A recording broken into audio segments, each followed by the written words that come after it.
Alam nyo ba na ang MP ay may 4 na klase? Hindi, may malaki pa dito eh. May tenga. Di ba merong may tenga pa nito? So, may malaki pa niyan. Naubusan lang. Yung may tenga pa.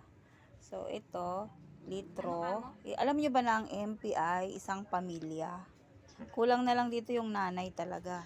So, ito yung MP litro. Ito yung MP 750. Ito daw yung, magkasilaki lang sila. Tapos, Yan, ito yung MP 750. Ito naman yung MP Junior.